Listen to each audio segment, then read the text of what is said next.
Almost.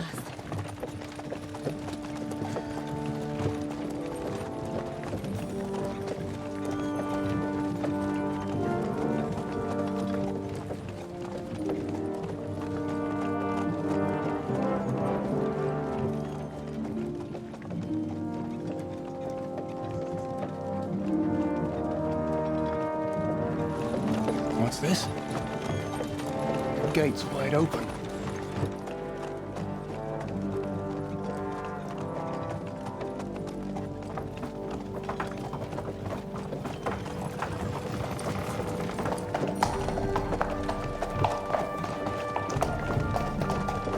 Watered, fed, saddled, first thing. Understand? Yes, sir.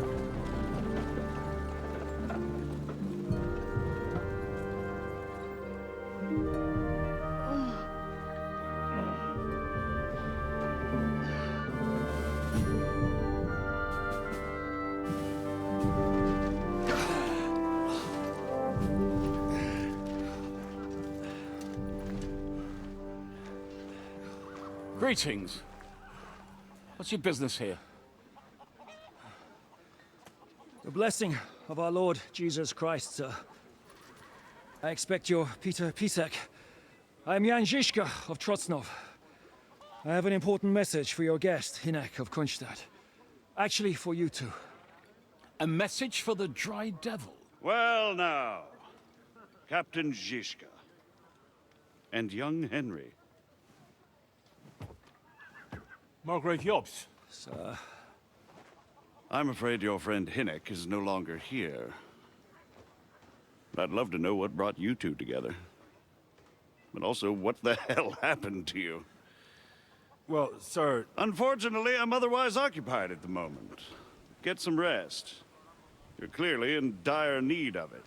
We'll talk tomorrow. Sir Peter, please, take care of our guests. Yes, sir.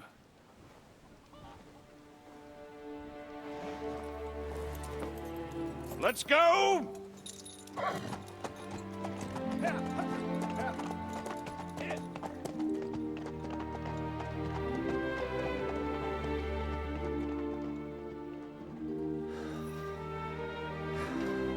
He's all we needed.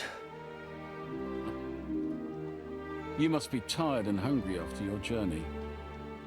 Follow me.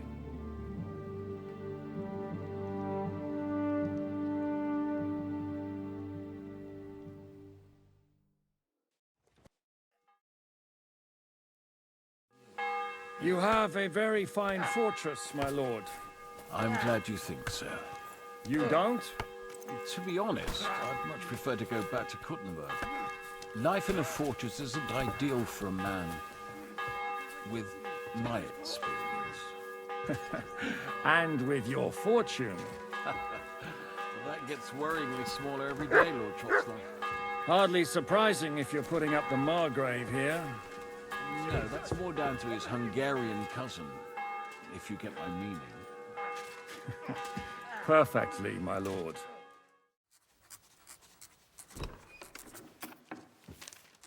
I received a report that von Bergov's... He got held up. I received a report that von Bergov's banner is flying in the camp of my dear cousin Sigismund, so I assume the negotiations at Trosky didn't go too smoothly. No, sir. I don't have good news for you, I'm afraid. Well, good or bad, I'm sure you have plenty to report. So what happened with von Bergov at Trosky?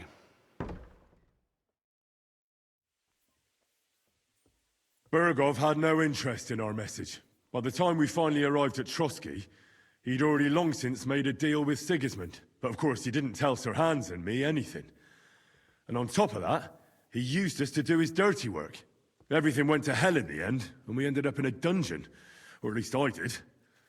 They took Lord Capon away. In fact, that's why we're here. We were following von Bergov's trail. So I've heard. But I'd be interested to know the details. It's been some time since our meeting in Ratai, and now you appear here by the side of a quite unexpected guest. Well, it wasn't the best circumstances to meet Zizka in. They sent him to the Trosky region to cause problems, and our paths happened to cross. We crossed swords. I can only thank God we didn't kill each other. And who was giving Zizka orders? Do you know? I think it's some Jan Sokol of Lamberg. That would make sense. He was always quite pig-headed. Forgive me, my lord, but how is it possible you don't know? Aren't you all on the same side? Bear in mind that my dear cousin, His Majesty King Wenceslas, has many supporters, and each of them has their own ideas about how to defend him. I understand. It seems complicated. On the contrary, it's all quite simple. If I could get them all together in one banquet hall, give them their fill of wine and venison, they'd come to an agreement on the spot. Let's move on. I heard something about a pillory and poaching. What in God's name did you and Sir Hans get up to? Things went wrong right from the beginning. We were ambushed, and we lost the letter. Lord Capon and I were lucky to get out of it alive. But no one at Trosky believed that we were messengers. Von Berghoff refused to aid a nobleman in need. That seems pretty low for a man of his stature. Well, to be honest, Lord Capon didn't really look much like a nobleman. We were ambushed while bathing in a pond, and then we fled through the woods. So we really looked like a pair of beggars. Ah, that must have been a peculiar feeling for Lord Capon.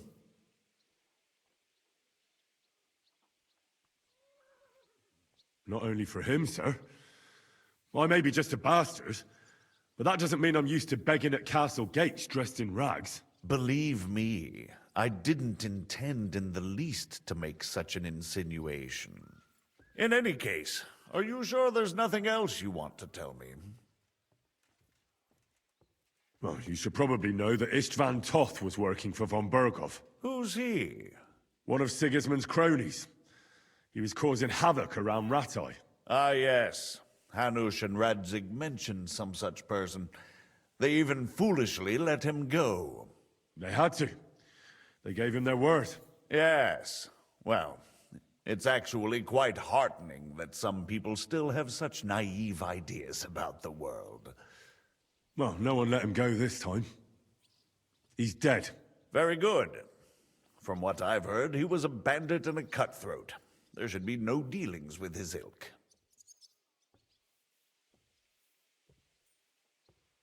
And do you want to tell me anything else? Besides about Toth? That's all that happened, sir. Truly. My court messenger and bearer of tidings, both good and bad, John of Liechtenstein, has mysteriously gone silent.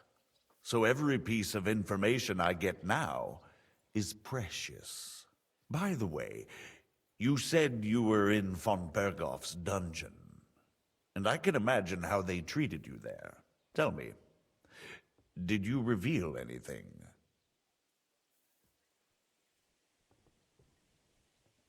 Well, they asked questions, yes. But I was counting on that, and prepared myself for it. How did you prepare yourself? Well, I mainly told them things I was pretty sure von Berghoff already knew. Like that Radzig is a supporter of Wenceslas, that you and I met in Ratai. And was he satisfied with that? Well, I don't think he expected anything more from a simple servant of Lord Capon. That's true. I must say, Henry, you've pleasantly surprised me. You can keep a cool head as the world around you burns. You'll make it far. Thank you for the news. You're free to go if you want. But I would be glad if you stayed at the fortress. As soon as it's possible, you can join a legation heading for Rattay. I'm sure you already want to go home. What? Go home? I can't. I have to rescue Sir Hans. I made a promise I'd protect him. A noble thought. But you mustn't worry about Lord Capon. I'm sure von Berghoff has him trapped in a gilded cage. But I made a promise, sir. I understand, but honestly, Lord Capon is now safer than you or I. The most sensible course now is to wait for the ransom demand. I beg your pardon, Margrave, but I have the feeling you already know everything. Really? I have the opposite feeling. These days, I seem to be completely in the dark. John of Liechtenstein, my court spy, I suppose you could say, has mysteriously fallen silent. But there's one thing you're right about. I have a fair idea about what you got up to at Trosky. Now, let's get to a more important question. I heard you ended up in von Berghoff's dungeon. And judging by the state you were in when you arrived, I expect they didn't treat you too well. You didn't reveal anything important there by any chance? Well, although it wasn't me who told him, von Berghoff did get certain information. What information? About Liechtenstein. That he's in Kuttenberg. And what he's doing there. I'm really sorry, sir, but... well, they tortured us. That is truly unfortunate. But you've nothing to be ashamed of. I think it's too much to expect anyone to hold their tongue under torture. But Lord Liechtenstein... what if they killed him because of us? John went straight into the lion's den. He knew the risks. Thank you for the news. You're free to go if you want. But I would be glad if you stayed at the fortress. As soon as it's possible, you can join a legation heading for Rattay. I'm sure you already want to go home.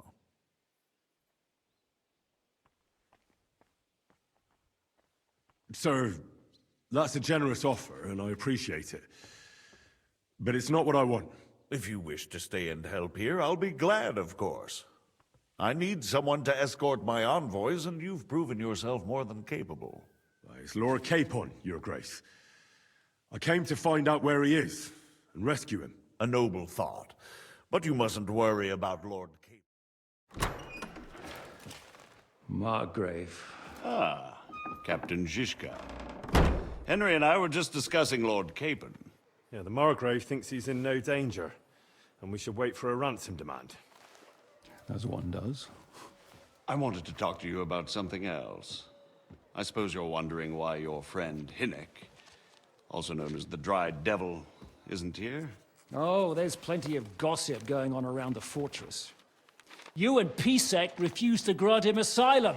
Asylum is for those in distress, Captain. Hinnek came to burn and pillage. I have quite different plans.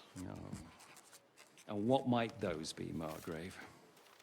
Sitting and talking while King Wenceslas rots in a dungeon. What would I expect? Not so long ago, you were conspiring with Sigismund against Prokop, your own brother. It would be futile trying to explain to you the intricacies of the Luxembourg's dynastic politics. Let me just explain that that was what was called for in the situation. But I assure you that I am now acting in the best interests of this country and of King Wenceslas. You're acting first and foremost in your own interests. Everyone knows that. Strong words coming from a man who earns his bread by killing merchants on the road. No offense intended. I applaud your art. The pen is mightier than the sword, but there are times when it's vice versa.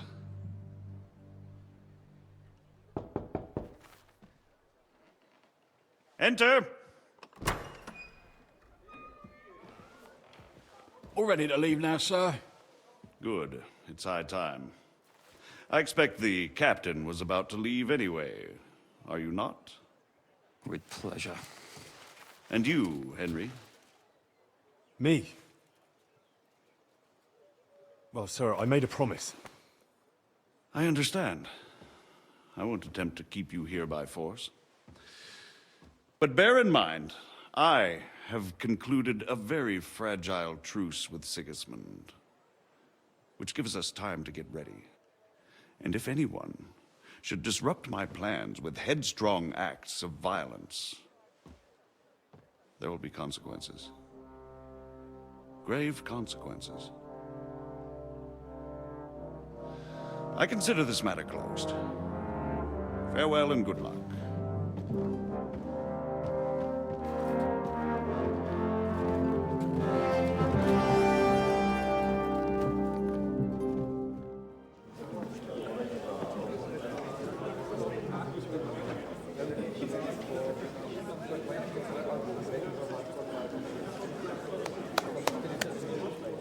Dear friends and allies, in these troublesome times, you all know why we're here. The question remains, what to do next? Sigismund is facing troubles in Hungary, and here, too, he is up against resistance. He's a capable strategist, but a poor diplomat. Mark my words. If we wait him out until winter, he will leave of his own accord. By winter, he'll have torched all our fortresses and carried off everything that we possess. Are we seriously gonna wait and cower in a corner? Or are we gonna drive them out in shame? A few well-planned raids and we could have him in our fists! At what price? Have you got men to spare? Has any of you got men and money to spare? We don't have men out there. Yes, we do. We do not. Jobst is right. That whole sun won't fall easily. Only we can't wait. Are we to get ourselves killed?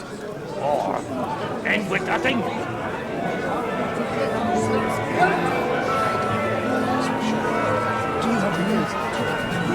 I'm not going to die.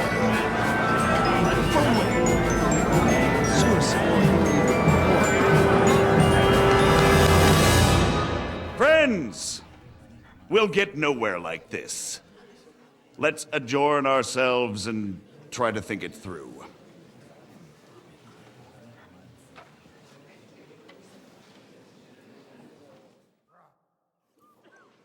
Your Grace, may I disturb you for a moment?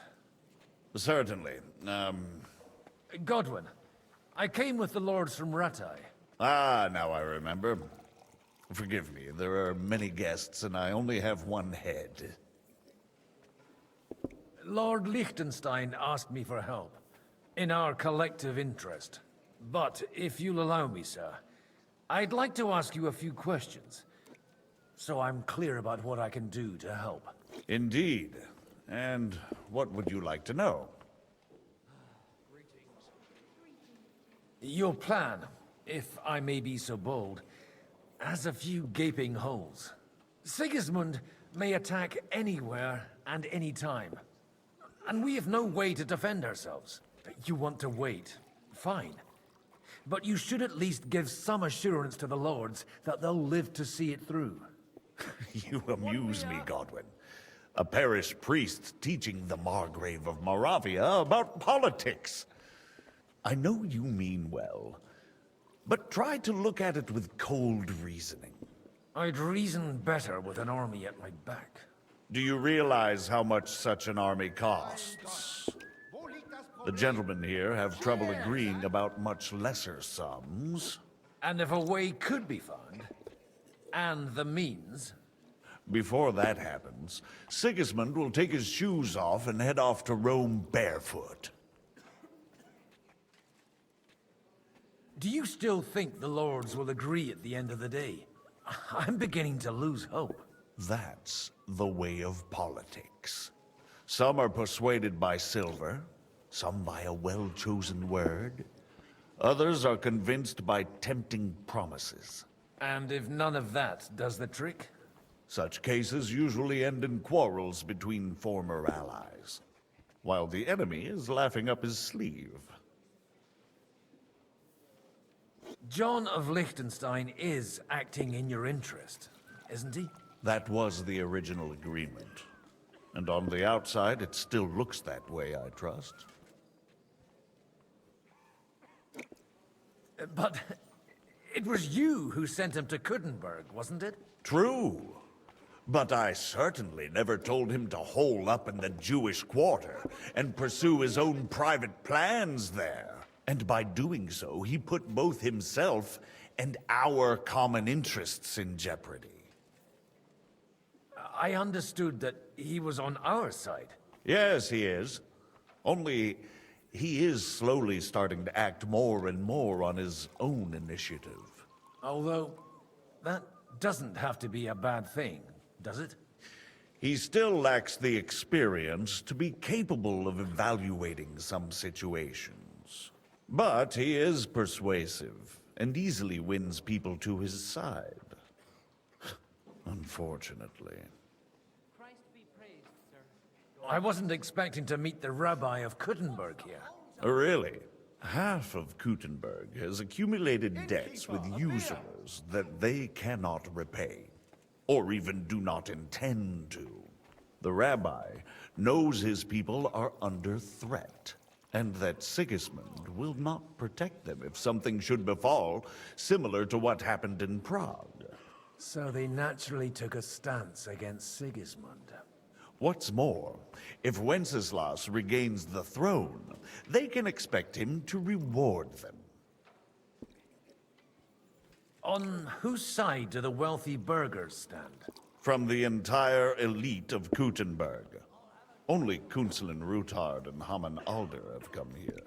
Not that I'm surprised. The king keeps a close eye on them through the city council, seeking the slightest pretext to confiscate their wealth. But if Ruthard and Alder can be persuaded... We don't need to convince Ruthard. And Martin is already working on Alder. But he might be pushing a little hard. I'm still hoping it works out and we walk out of here with a clear plan. But maybe you were right. It was probably not the best idea to gather all the lords under one roof. At other times, I would celebrate hearing you admit a mistake, Margrave. But if I were you, I wouldn't lose faith just yet. Sometimes all you need to do is send the right man to whisper the right words into the right ears. You mean you managed to convince someone? Someone influential? Not at all. I managed nothing. But I have found someone who could pull a thorn out of our side and get some influential people to join our cause. And who is this secret envoy of yours? Gentlemen, I think we can raise our goblets to the successful conclusion of the negotiations. Is this supposed to be your secret weapon? Like I said, miracles happen where you least expect them. Tell me, Godwin of the House of Odorin, what news do you bring us? I bring nothing from the House of Odorin. But the widow of Waldstein and Sir Bocek of Kunstad will support our cause. Both of them? Good heavens, what did you promise them? This is going to be a long story, and I could use a drink. So if you'll excuse me, my lords?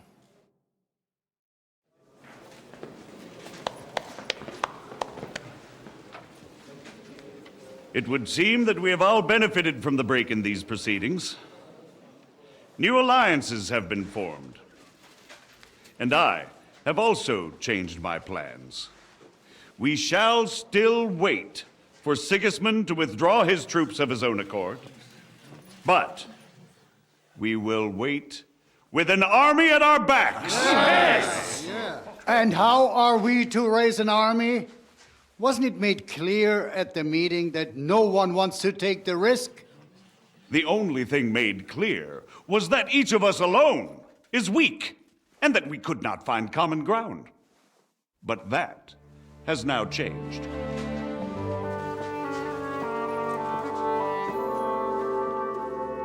King Wenceslas is, by the will of God, the balbatim of all his subjects, not only the Christians.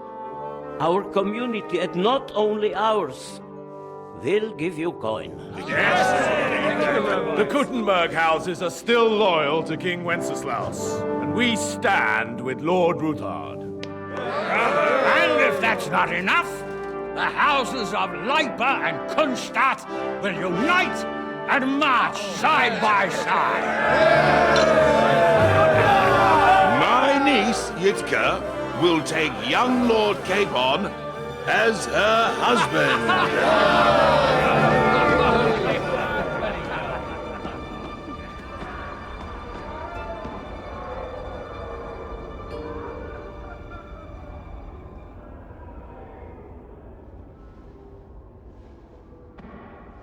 Lords Kunstadt, Hanush, Radzig, and I will set out immediately.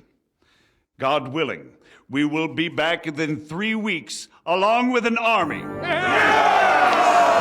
Now those are words worthy of a nobleman. My friend, I still believe that words are more powerful than swords. And our words will ring in 1,000 voices to the glory of King Wenceslas.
It stinks like a festering wound here.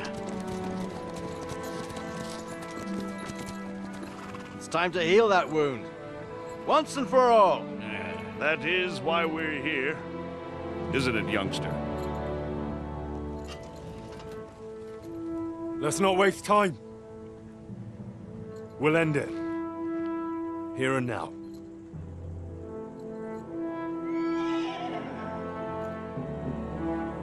Sir Radzig, give the orders. Hey!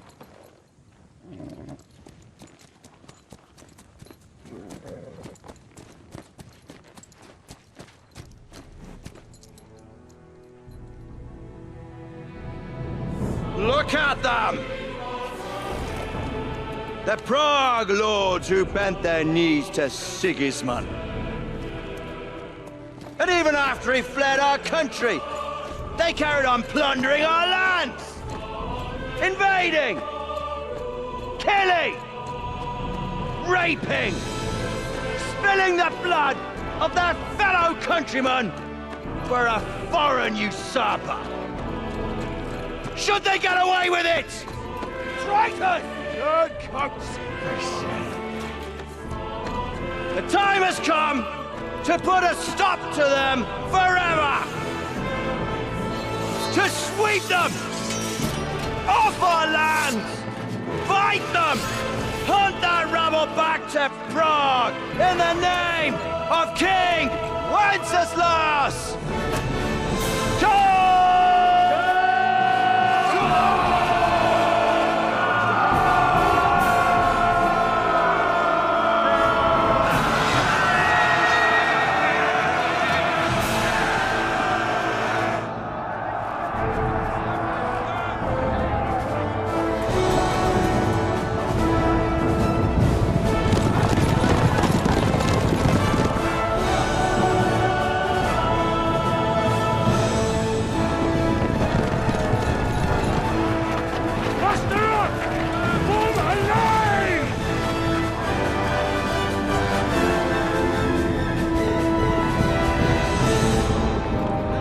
Keep together!